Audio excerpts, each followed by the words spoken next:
Hello guys, welcome to our new blog. আমরা চলে এসেছি একটা আমবাগান রেস্টুরেন্টে। আজকে হঠাৎ করে চলে আসলাম, মন লাগলো একটুখানি রেস্টুরেন্টে গিয়ে খাওয়া যায়, অনেক দিন ধরে খাই না। চলো চলে ভিউজটা দেখো গাইস, কেমন লাগছে দেখো। এখানে অনেক ভিড়ও হয়, দিকে আরে আশেপাশে অনেক লোক আছে। স্টেজে দেখলাম এখানে জায়গাটা কেমন। তো গাইস তোমরা তো দেখতেই পারলেন জায়গাটা কেমন।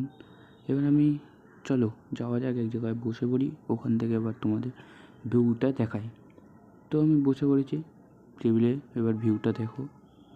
তো গাইস আমাদের খাওয়া দাওয়া কমপ্লিট হয়ে গেল। এবার খাওয়া দাওয়াটা দেখাতে পারলাম না, সরি গাইস। ভিডিওটা ভিতরে গিয়ে কন্টিনিউ করতে পারলাম না, কারণ ওখানে অনেক লোক ছিল। এই দেওয়া করে এবার বাড়ি যাওয়ার সময়। এবার চলো গাইস।